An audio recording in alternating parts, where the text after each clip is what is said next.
All right, Heather, take it away. Sure. Good afternoon, everyone. My name is Heather Teplitz, Senior Manager of Exhibits and Sponsorship with the National Apartment Association. I wanted to thank everyone for joining us today. So the National Apartment Association and the National Suppliers Council have recognized the importance of providing valuable tools and different education programs to all the suppliers and exhibitors for our shows and the industry in general. NAA has partnered for the second year with trade show expert Jefferson Davis, who works with Competitive Edge. Jefferson has helped prepare us for the upcoming 2012 NAA Education Conference and Exposition in Boston, and has provided us with tools on marketing and other resources.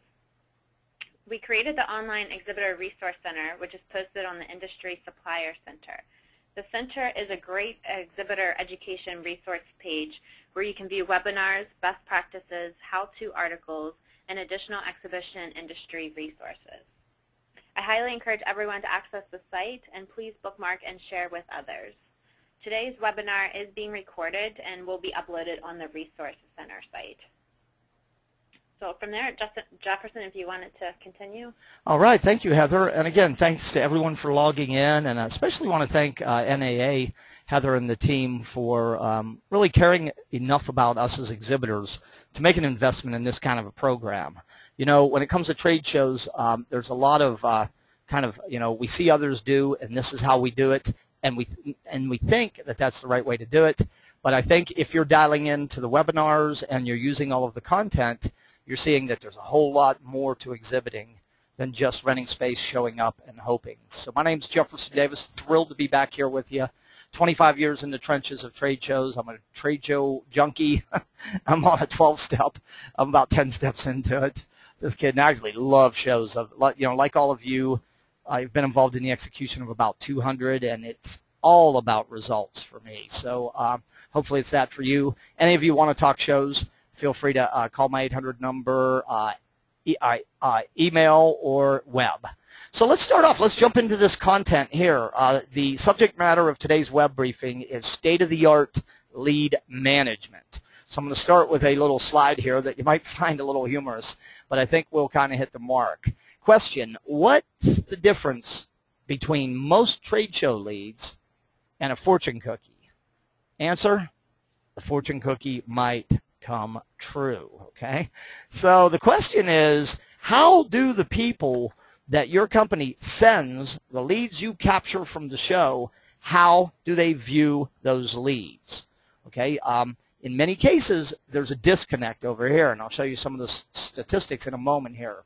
So starting off in your e-workbook on page 2 at the top, you'll see a box. And this is a place for you to kind of get your mind engaged in the topic today. First question to you is, in your trade show program, how important are leads? Are they critical? Are they important? Somewhat, not really important. Second, do you set specific lead goals for the show, or do you have kind of a catch-as-catch-can approach to lead capture? Third, what is the physical tool? How do you actually capture a lead in the booth? Are you using a paper system? Are you collecting business cards? Are you renting the show system? Are you renting and customizing it? Or maybe you're even using a universal lead capture system. Number 4, do you know what becomes of all of your leads? At some point in time down the road, can you look back and say, hey, we captured 100 leads, and here's what became of those 100 leads? These are some of the questions that we're going to work around today when it comes to leads. And I want you to kind of jot your answers down to these questions quickly in the exercise box in your workbook. Okay? So let's get into some insights here on this whole lead management issue. You see, here's the truth, okay? If you're not writing orders, closing deals at the show, and you ever hope to get a return on investment, then you've got to acknowledge that the real product of the show for your company, the thing you walk out of the exhibit hall with, is leads. Okay? So if you're ever going to get an ROI and you're not writing business at, the real product is leads. We got to make sure everybody on our team knows that and understands that and realizes how important that message is. Now, that being said, look at some of these statistics on leads. They blow me away.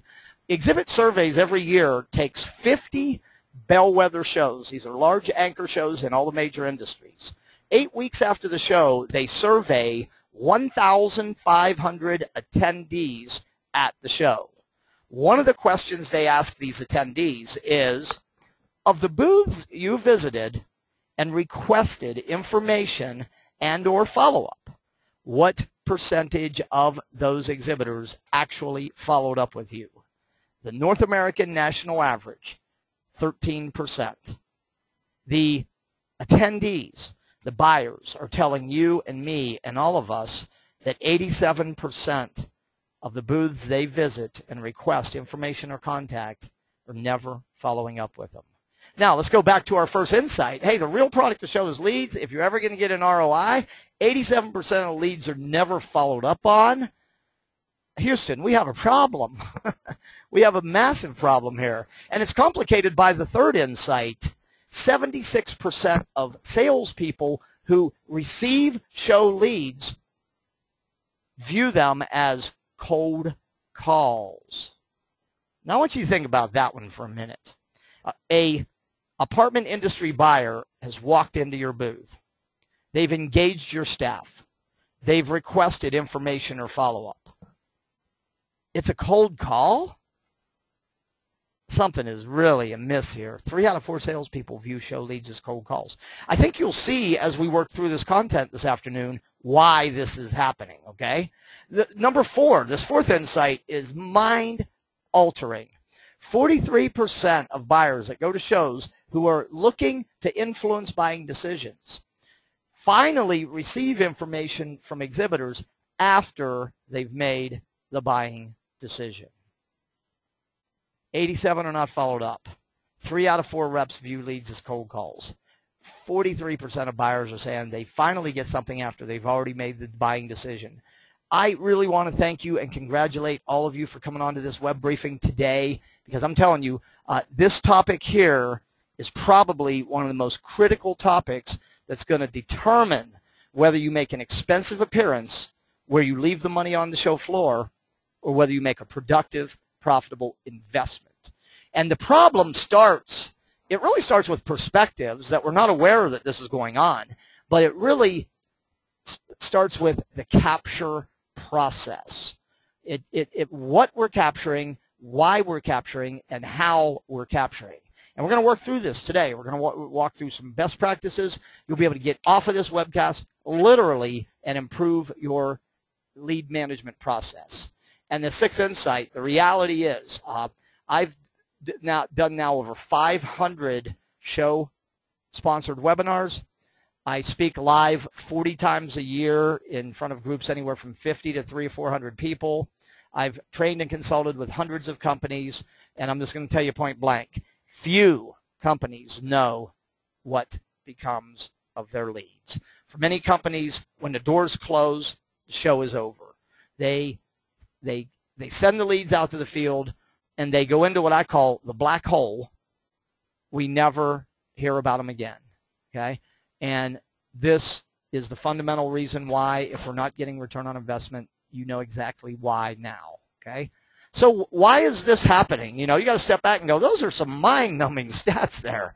What's going on here? Well, first it comes back to the perceived quality of show leads. You know, the people getting the leads. We're back to the fortune cookie. Okay, I'll give you an example. I was consulting with a large client exhibiting at a show, and when they met me, the question I always asked is, why do you exhibit? Okay, and one of their top reasons they told me was to capture leads. And I asked them, I said, how many leads did you capture at your last show? They said, we got close to 5,000 leads. I was like, 5,000 leads?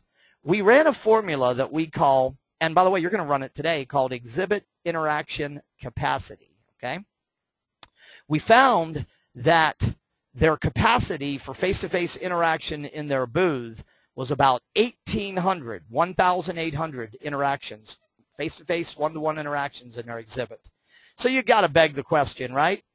So if you have a capacity for 1,800 interactions, how'd you get 5,000 leads? Well, their answer is going to put it all in perspective for you. He said, we have a large exhibit. We are in a 30 by 60 exhibit. A lot of money being spent. On all four corners of the booth, we have a station where the attendee can swipe their card to be entered into a contest. I had to tell him, I said, sir, here's the problem, okay? You didn't get leads. You got contestants. Let that one sink for a minute.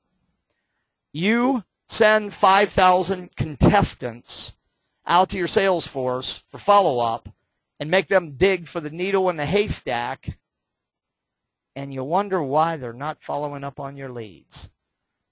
We're going to get into a lot of this stuff, but I just want you to let that one sink, because this is the kind of thinking that's going on, okay, that is limiting the quality of leads, limiting the follow-up efforts by our staff, and limiting the ultimate return on investment, or even preventing us from getting that.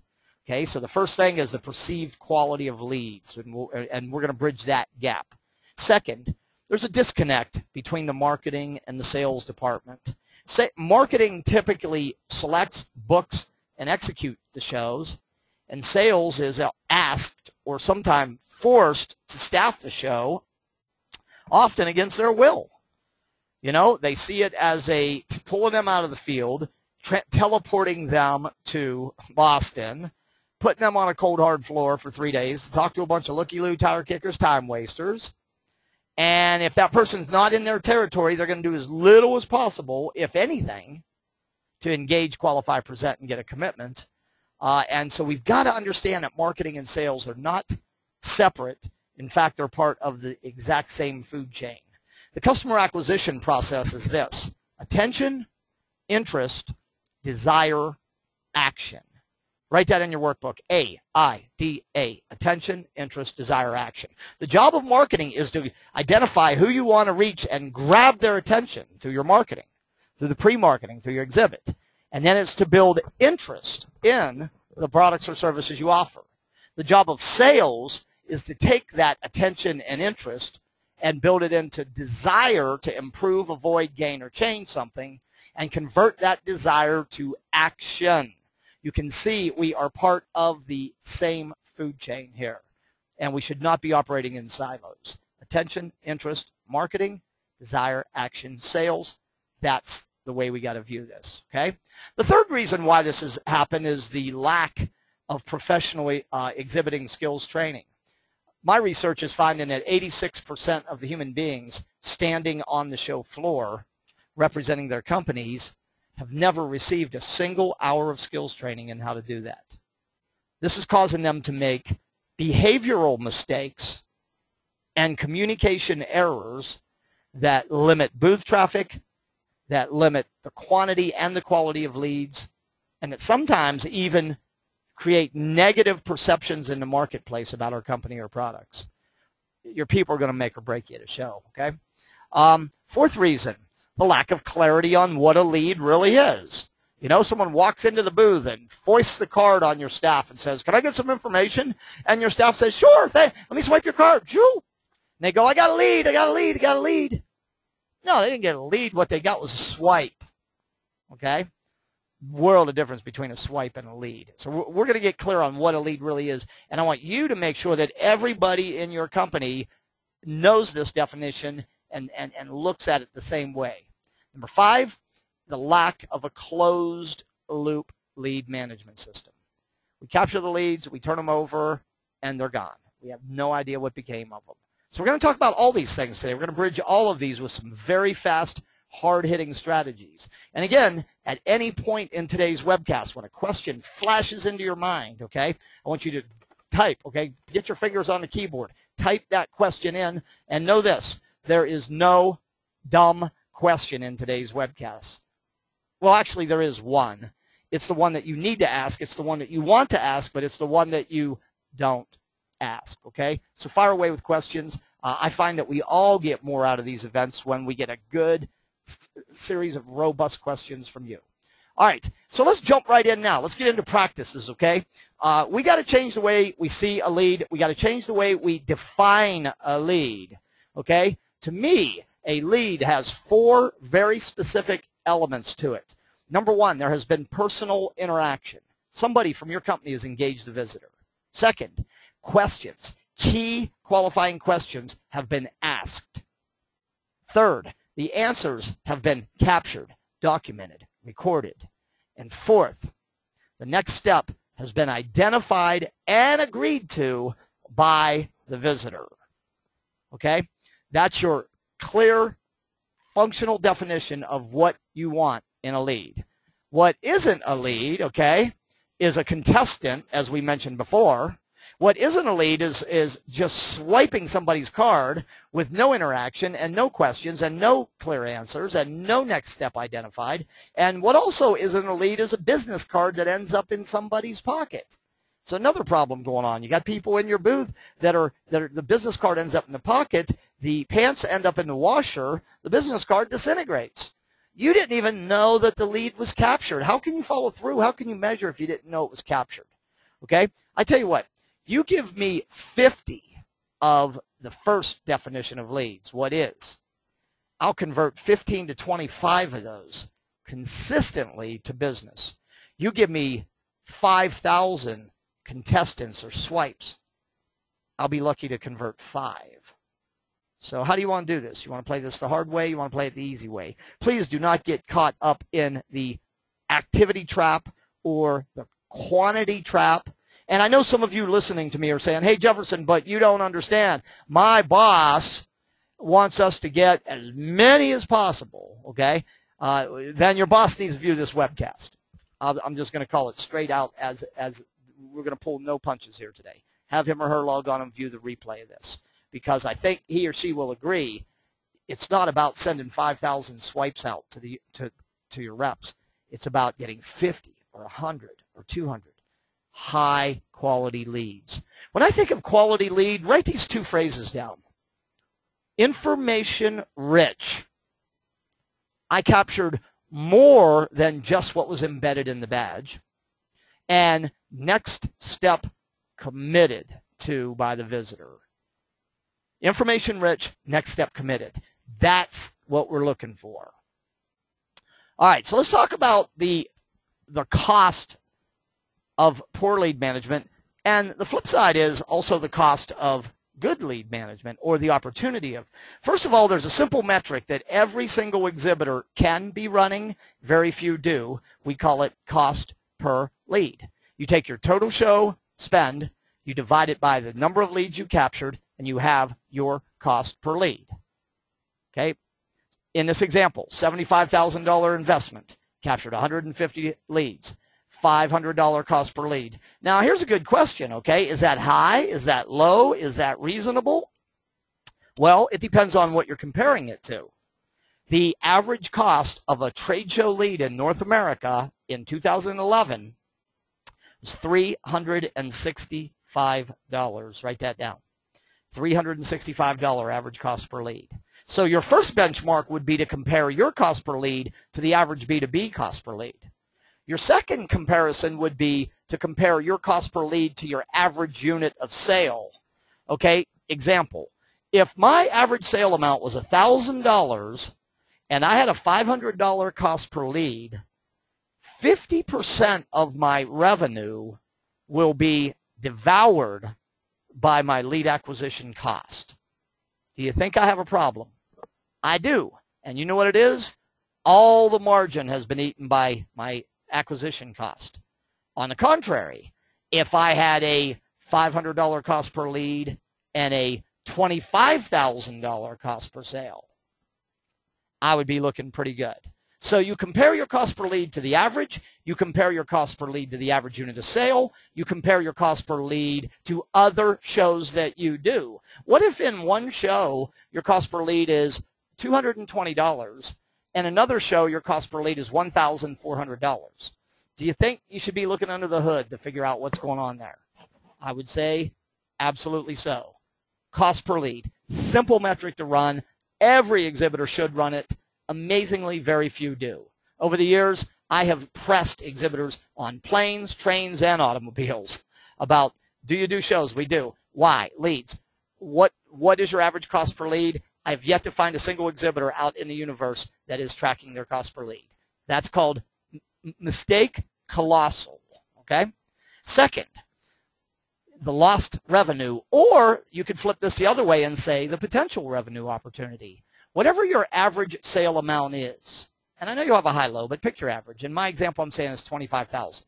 And a conservative percentage of your leads to convert to business. In my example, 150 leads, I convert 1 out of 4 to sales. That would be 38 conversions. 38 times 25,000 is $950,000. If we do nothing with our leads, I forfeit and lose that. If we follow through, I have the opportunity to gain that. Start calculating this. Make sure your team knows it.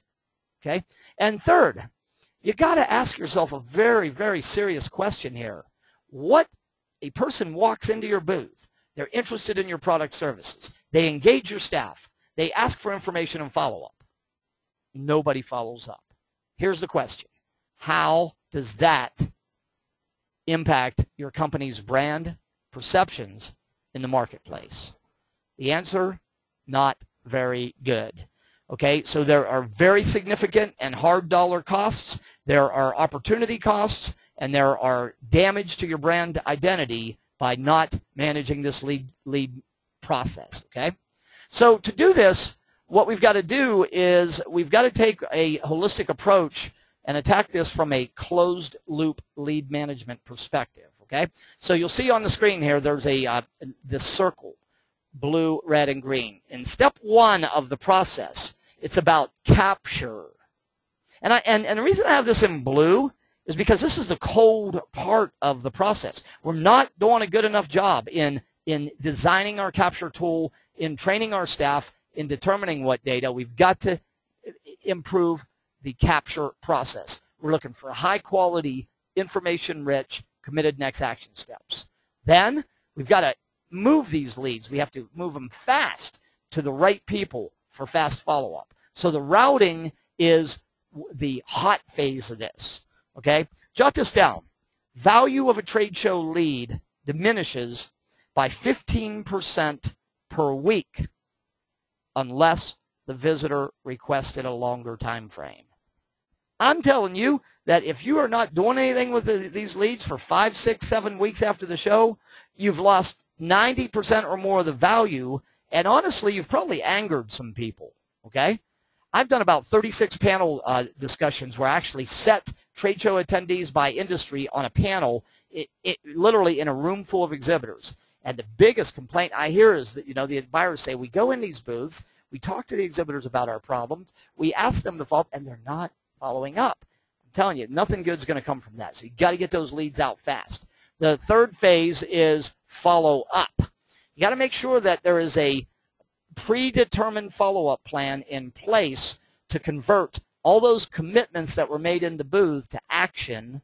And then finally, you got to provide the people who receive leads from your company, you've got to provide an easy way for them to report progress, how the lead is progressing through the sales cycle, and the ultimate sales conversion.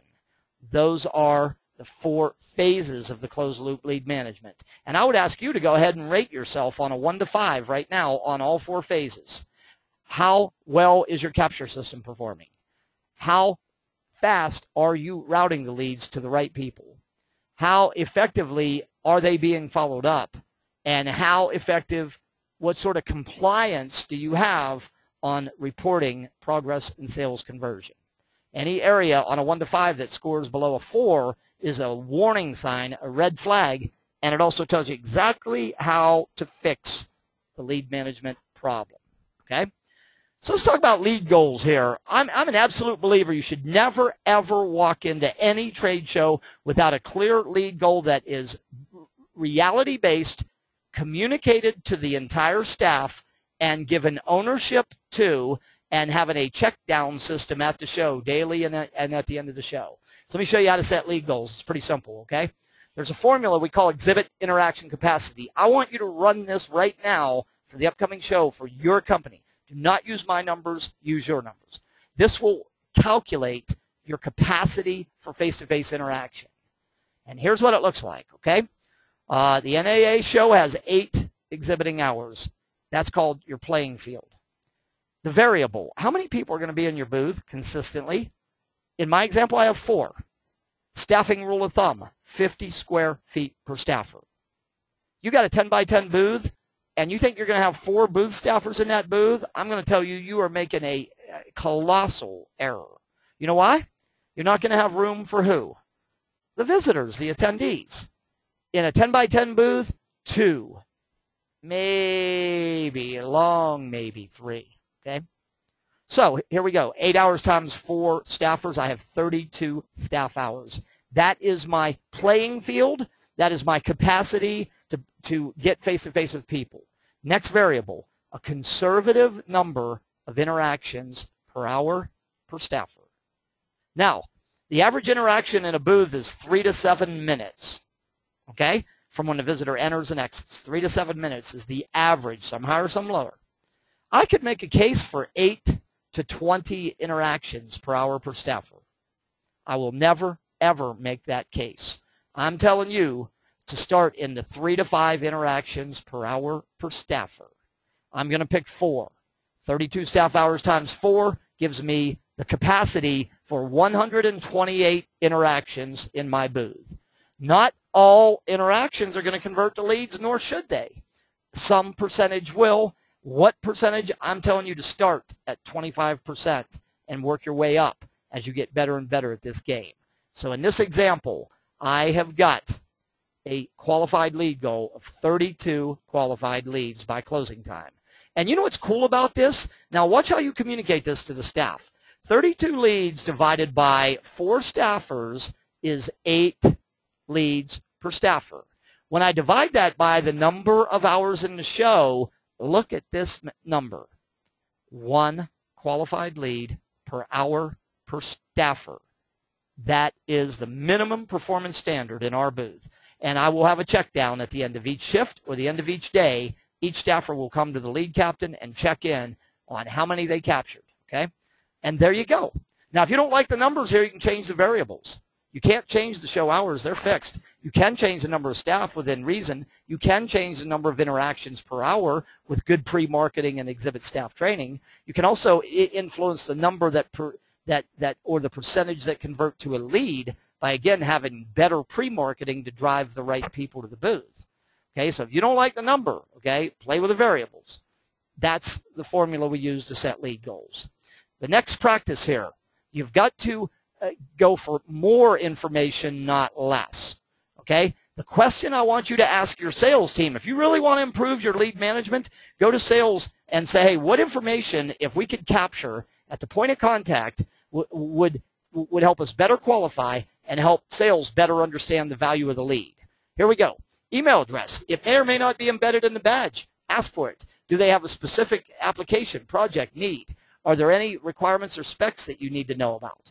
You have multiple products. What are they interested in? How high is their interest? What's their influence or buying role?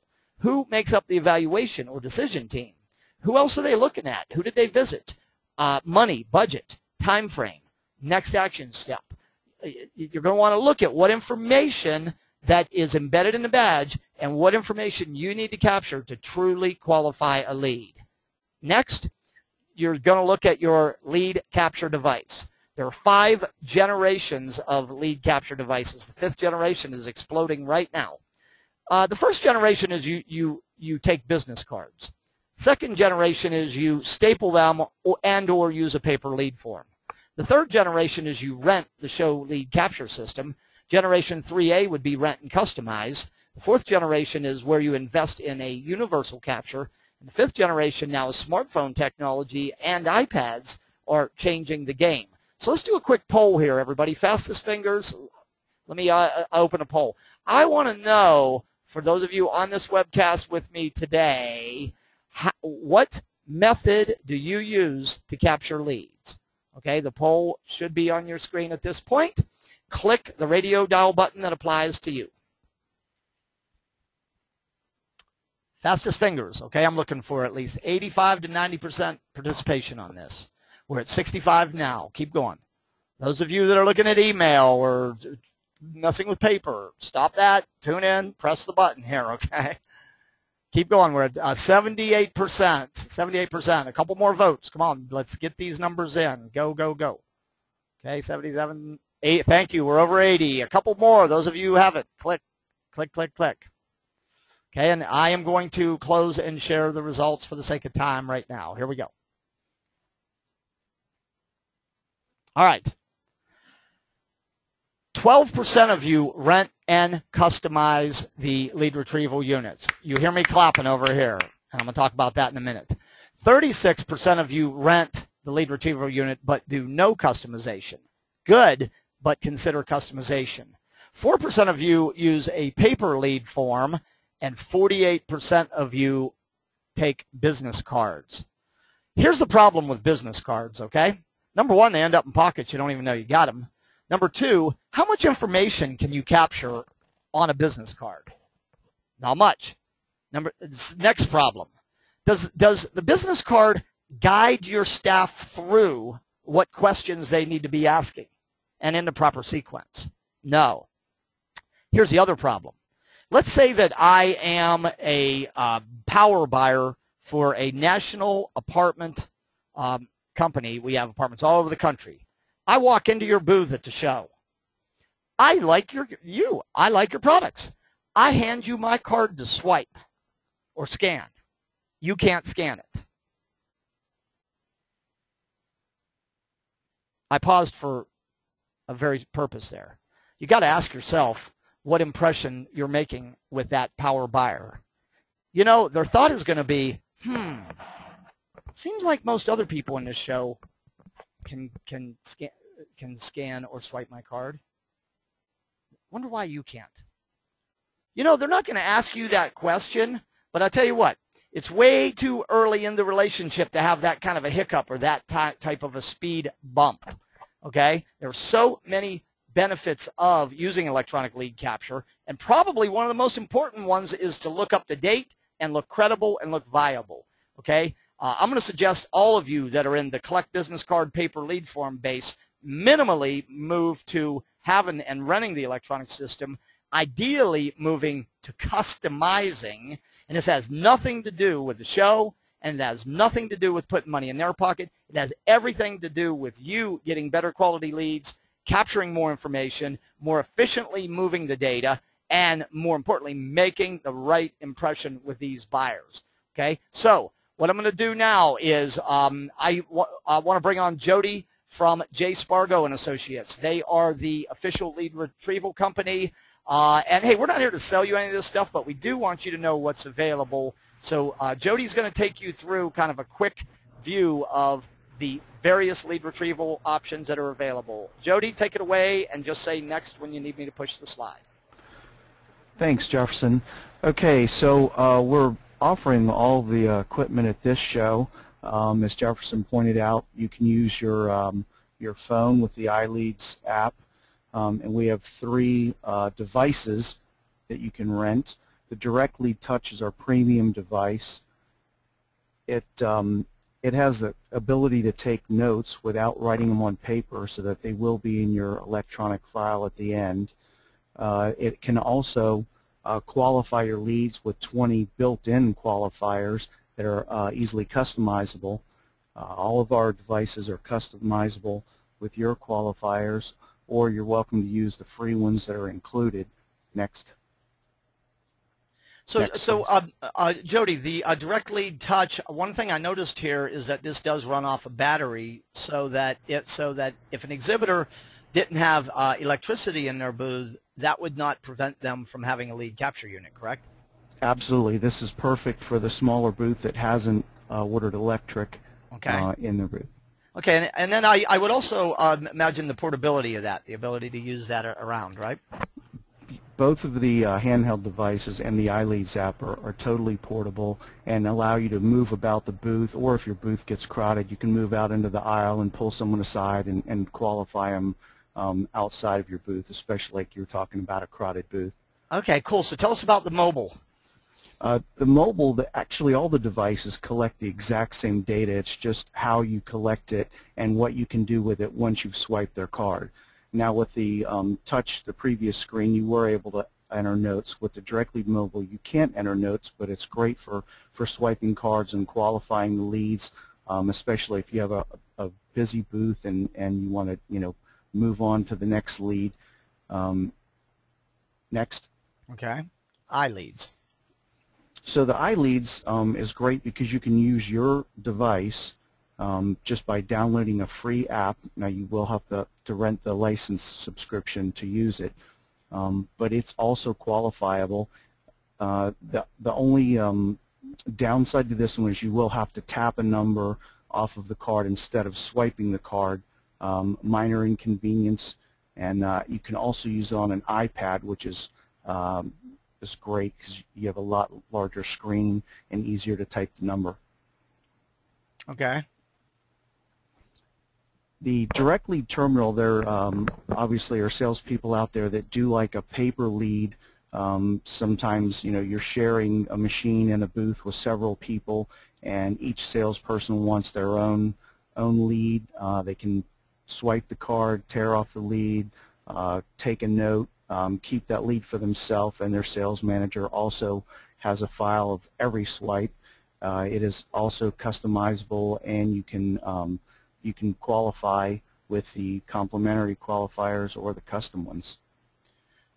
Okay, and then we've got the order form here and the URL as far as where to get the lead retrieval units. Is there any, as far as order dates or early birds or deadlines, what do we need to pay attention to over there, Jody? Right, so you get a discount if you order before May 30th, so I highly advise doing that. If you have any questions, there is a URL on there, and you can certainly ask at directlead.com, and we'll answer any questions. Okay, so speaking of questions, let's go ahead and kind of open the queue up and see what we've got here. Let me see, Jody, if we've got questions. What's the usage, not necessarily the adoption, or the usage rate for the iLeads? This person is saying, I tried that at the last show I went to, and we used it for one lead, but none of the attendees even acted interested in using it. So they're asking about adoption rate of the iLeads. So you really don't want the attendees to use the iLeads. Your booth personnel will be using the iLeads, and you'll need to ask for their card and type in their registration ID. So it's not really interactive with the attendee. Okay, that's a good distinction there. Yeah, sometimes people will set up like an interactive kiosk and want the attendee to kind of go put their own data. But I agree with you, Jody. I think you've got to engage the visitor, and you've got to lead them through the natural questioning process. Got a question here on cost for the iLead app. Do you have to pay per person that uses the app, or does the $325 cover all the users? That is per user or per device. Per device, okay. Okay, and the cost, we got a follow-up, and I think it was answered in the previous. What was the cost for the iLeads? The early iLeads app is $325. $325, okay. Let's see, we got a lot of questions coming in here. Sure. I would like to have the details / benefits for each lead retrieval option as pricing so I can discuss with my corporate office. Can I get this information on the directlead.com website? You can. You may be better off just calling and get a live person, and then we can discuss all the high points. Obviously, the Direct Lead Touch is the most robust device we have. It will do everything you need it to do. Okay. And then I've got, well, this is a sub-question. You answered the previous one about how many apps can we download for the $325, and so it's one license per person using. Right. The app is free, right. And then the license is per device. Okay, so the license to use it, and then they're asking me which lead retrieval system do I like best. To me, it's all a function of what you're trying to do. Custom qualifiers to me are important. The ability to add free-form notes is important to me. Portability, the ability to move around and capture leads wherever. I might capture a lead out in the aisle. I might capture it out in the, in front of a meeting room. I might capture a lead in the bar. I might capture a lead in the elevator. So portability, customization, flexibility. So I can't say that I would prefer, that I would say it'd be this one or that, but those are the things that I would be looking for. Okay. Here's a question, Jody. How much does this process deter from personal interaction? Why would a possible lead see a difference between me taking this card and either holding it or inputting it digitally? So obviously your salespeople are trained in the booth, and they're going to want to interact with the attendee that they're talking to. And with a handheld, you can just swipe the card, and they'll probably be looking at you and not really paying attention to you swiping the card, and realizing that you're actually getting their information other than that they handed you the card. Yeah, and I would add to that too. You want to have hands-on training using these devices before they hit the show floor. I would literally be trying to pick up my lead capture device the day prior if I could, and I'd be bringing them to a staff training session where I allowed my booth staff to not only get fluid physically using the device, but also get fluid in the sequencing or flow of questions and practicing asking the questions and interacting with the device. Because, there's no harm or foul to use the device while you're talking to a person, but I tell you, if they don't use it before they hit the booth, I'm talking about your booth staff, the odds are they're going to panic or freak out when they have to use it with or in front of somebody. So make sure that you absolutely give them hands-on training and role-playing using the device before they hit the floor.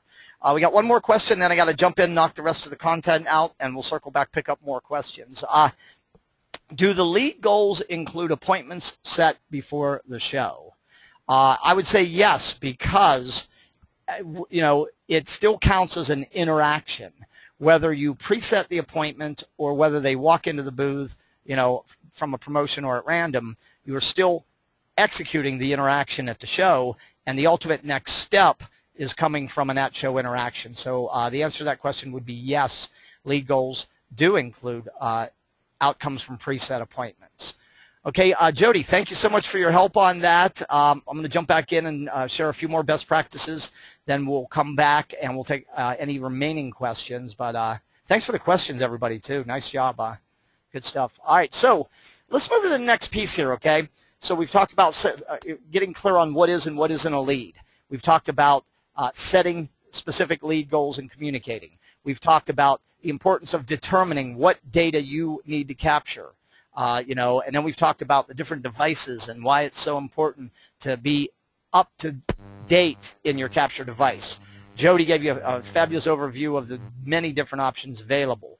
Let's talk about your grading system now. Not all leads are created equal, okay? So what we need to do is come up with a quick and easy grading. So an A or a B or a C, there's a reason why it's an A or a B or a C. On the screen, you'll see we're using the A+A, and we're using time frame for purchase, budget, and buying role to set a value on the lead. Because a lot of people, just because a guy was excited in the booth, they go, oh, he's an A. Why was he excited? Well, because he was excited, No, that's not going to be good enough, okay? I want to, and what you'll do is you'll tie these questions into your lead capture device and position them as must-ask questions so you can define it, A, B, C. That way when a rep after the show gets an A lead, he knows that this person has a budget, he's dealing with a final say or a specifier, and the time frame is the 4 to 6 month range. He knows that coming into it, okay? Next, as I mentioned earlier, you got to train your staff on the whole lead management, what is and what isn't, what the goals are, what their roles are, what information, why you're developing the system, how they win by using it. You got to go through all that. You build accountability by setting and enforcing lead goals, okay? You got to do the hands-on role-playing, not just on the hard device, but the soft tool, which is the questions, the flow, the phrasing of the questions, the timing of the questions, okay?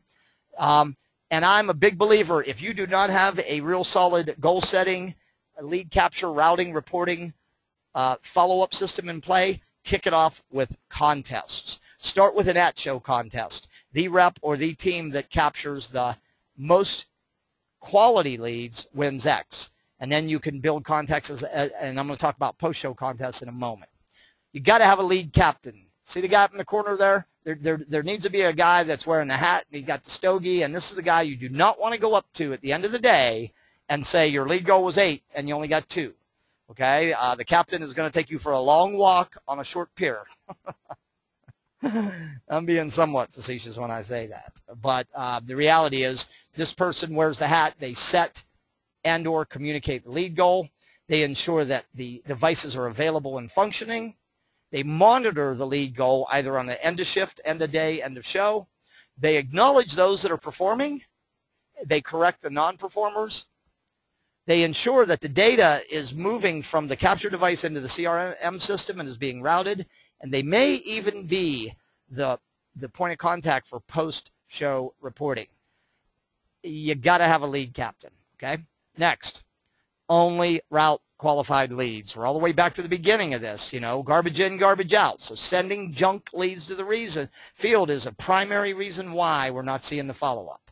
Some companies will use a post-show requalification process before they send leads. This may or may not be right for you. The better you design your capture system, the better you train your staff, the less you'll have to do this. The post-show requalification means before the leads are sent, either through email or telemarketing, someone is contacting them and verifying the data, filling in any information holes, and then sending the leads. Move your leads fast. Speed kills. 15% per week, the lead loses value. Make sure that you send, whoever's receiving the leads, they get all the relevant data that was captured in the lead, okay? And as far as moving them, if you have a CRM system like Salesforce.com, or if you're using a computer-based application like Goldmine or Act, you could put it in there, and then you can put the data in there, and you can schedule the follow-up dates in there, and you can schedule the reporting dates in there. And for some of you, small company, maybe only 2, 3, 4 people, you might even be able to just use a spreadsheet that gets sent out, and then you ask for the preset reporting dates. Okay, next. Build a culture of reporting accountability, okay? Communicate the cost per lead, okay? If you paid $500 a lead and you hand Michael 10 leads, make sure Michael knows you're handing him $5,000 of cold, hard company cash. Expect that he will treat it as such. Inform or CC that person's manager, their direct report. You know, let them know that someone else is going to be watching this too. Using contests to kick it off. I usually will set 3 preset reporting dates after a show, like 30 days, 90 days, 180 days, 45 days, 90, whatever. You see what I mean? 3 dates. And I'll typically tie contests to each of those dates. The rep who has the highest number of confirmed in-person appointments within 45 days wins X. The rep who has the highest number of appointments within 90 days wins Y. The rep who has the highest number of sales or conversions within 180 days wins Z. And I will ascend those contests, make them, each level will be stronger. Big believer in end of shift, end of day lead review meeting. You know, the show closes at 5. My team's not running for the door at 4:55. We're circling the wagons till 5:15. We're going to review the lead goal, how many each person captured. It's going to be captured, written onto a scorecard. Each person is going to review their leads, looking for what information they did, hint, hint, what information they didn't capture, so they can do better tomorrow. Okay, your close of show report as the exhibits manager should have the actual lead goal, the number captured. It should have the cost per lead. It should break them down by priority code and number by each category. It should also estimate the potential value of the leads, and this is a tool that you should be sending both to marketing and sales management. Final practice before we begin to wind this down. Prepare your follow-up plan before you get to Boston. This one is so important. Here's the problem. We're so caught in the logistics trap. Get the space, get the booth, get the products, get the people, get it there, in, up, down, and out. And then we get to the show, and we capture these leads, and we come back, and we've been out of the office for 3, 4, 5, 7 days. And someday we're going to get around to following up on these leads. I'm telling you, if you will break them down by priority, A, B, C, you will determine what media you're going to use. Mail, email, phone, in-person visit. You will determine in a broad brush stroke, what the key messaging will be, okay, you set time frames for these follow-ups, you assign the responsibility, and you automate as much of that as you can through your CRM system. You've got to have your plan set before you get to the show. Okay, so we've covered a lot of ground in a very short period here. I'm going to open the question queue up again for any additional questions. If you have gotten everything you need from this webcast, feel free to jump. Remember, if you want to win a free lead retrieval unit, which, by the way, is about a $300 value, make sure you complete the survey that will come to you in about 5 to 10 minutes. So I'm going to open it up for questions, and we'll get ready to wind this down. Jody, you still with me? Okay, Jody's not here. I've got a question about the number of lead retrieval units we should have in the booth. Minimally, 1 for every 4 booth staffers. So if you have 4 staffers in your booth, you're going to want to have at least 1 electronic capture device. If portability is important to you, meaning you want to capture leads around the venue and in different places, then you would certainly want all of your key salespeople to have a lead capture device. Okay, so that is the only question I've got at this point. Heather, I will toss it back to you. Well, looks like one more jumped in while we're at it, as soon as I say that. Oh, the question is, will we share this presentation afterwards? Yes, it will be recorded and uploaded to the Exhibitors Resource Center. Heather, take us away here. Sure. Thanks, Jefferson, and thank you to everyone for joining us.